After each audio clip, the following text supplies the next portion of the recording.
Hey guys, have you ever wondered why some people have really bad posture at their neck, but then other people don't? It's one of the most common postural deviations I see as a physical therapist. And I bet if we look around the gym here, we can find someone with it.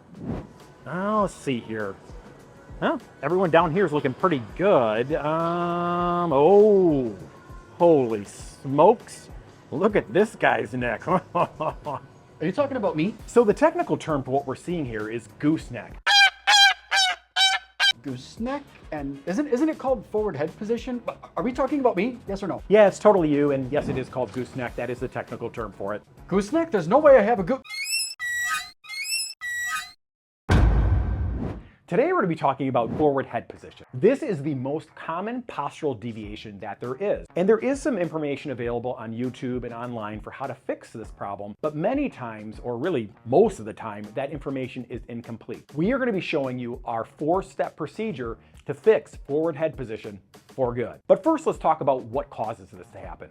So the main cause of forward head position, or gooseneck, is sitting. And largely, we spend a lot of time doing activities that are not benefiting our forward head position, whether it be us texting, or us driving, or using the computer, or playing video games. We're hunched over, our head is forward, we got a gooseneck.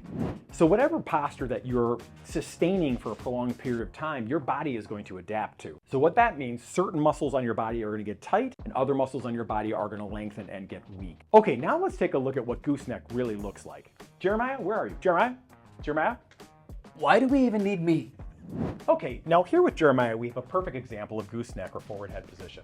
So when we look at this and we look at this postural deviation, it's always nice to have some type of a straight line to kind of gauge kind of where your posture's at. So let's put a straight line there.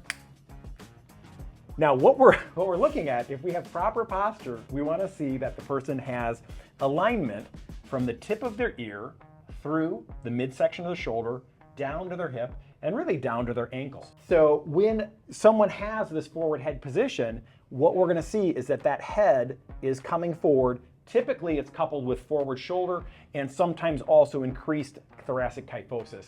But the main thing we'll be focusing on today is that forward position of the head.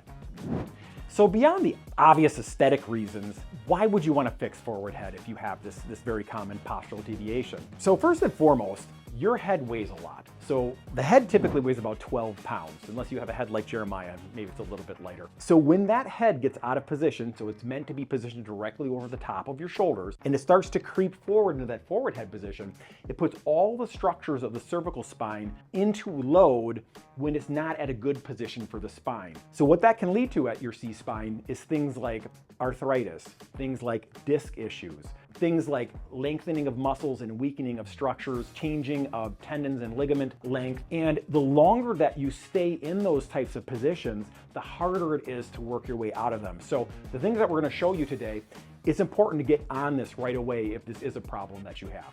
Okay, so let's nerd out and go over some of the muscles that get shortened and tightened with forward head position, and then some of the muscles that get lengthened and weakened with that postural deviation. So first and foremost, the muscles that get tight, and when anybody thinks about this, really it's the suboccipital muscles that everybody talks about, which are these little muscles kind of at the base of the skull that get tight, but then also the upper trapezius, the levator scapula, kind of down into the shoulder neck region also becomes tight. And usually when you have forward head, you also are going to note that a lot of the muscles are like pec minor, your pectoralis muscles, and potentially subscapularis and latissimus dorsi.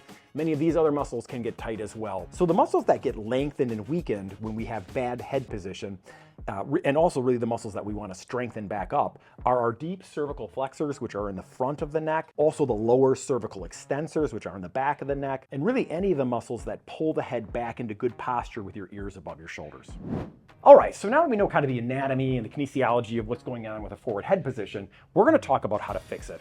And really, when you look at the sources online, a lot of these solutions are kind of piecemealed throughout the internet or on YouTube. They really haven't been sequenced in the correct order to get the best result. So when we look at correcting forward head position here at Form Fitness with our thousands of clients and patients over the years, we really look at a 4-step process. The first step in that process is some sort of SMR or self-myofascial release. Step number 2 is some sort of passive stretch. Step number 3 would be some type of active range of motion. going through the movement pattern, which you just gained range of motion from by doing the SMR technique and the passive stretch. And then step number 4 is with that same range of motion that you just gained, now doing it with some sort of load or resistance to strengthen it. So we're going to show you all 4 of these steps right now. All right, step number 1 is self-myofascial release. This is one that I always used to poo-poo in the past of like, hey, I don't really need this, but do not skip this. This is one of the most powerful techniques you can use to loosen up muscle tissue throughout your body and can be a really, really good way to improve your posture.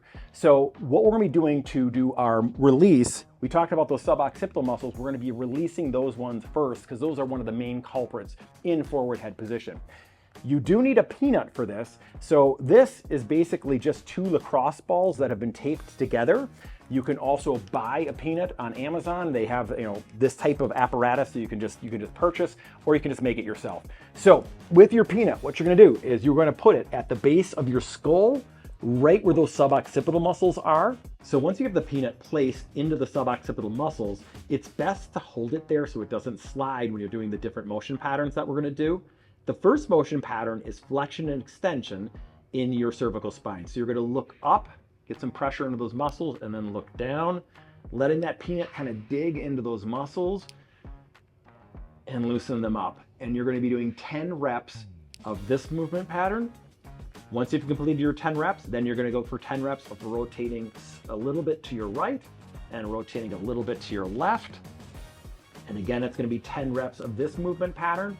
Once you completed all 10 reps, then you're gonna go for 10 reps of side bending your neck, which is trying to pull your ear down towards your shoulder, and then side bending the opposite direction. Again, continuing to apply a pressure into the back of the neck for 10 reps. So it's that simple. It doesn't take a lot of time, and it's very effective. All right, so step number 2 here is your passive stretch. This works a lot better if you have some sort of spinal support here because a portion of the movement is chin tucking and actively pushing your chin backwards. If you don't have spine support, you might end up extending your spine backwards, and that kind of defeats the purpose of that chin tuck. So the way this is gonna work, I'm gonna take a light pressure against my chin, tucking my chin back so I sort of get this double chin. I'm gonna hold myself there, then grab at the top of my head and pull forward, getting a really intense stretch in those muscles on the back side of your neck. I'm gonna take some deep breaths and hold for 20 to 30 seconds. Then I'm gonna take a break, maybe I'll just move my head a little bit, and then do 2 or 3 more rounds of a 20 to 30 second holds. I do wanna point out that that chin tuck is important. If you just do the forward bend, you're not getting nearly as much out of that stretch as you can.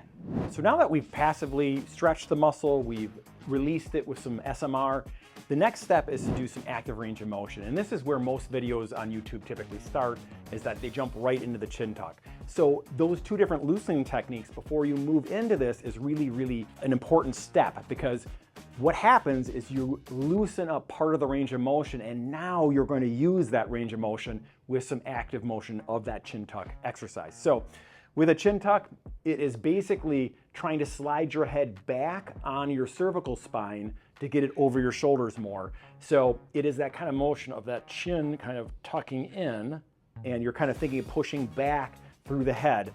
Many people have a tendency to do cervical extension when they are trying to do a chin tuck.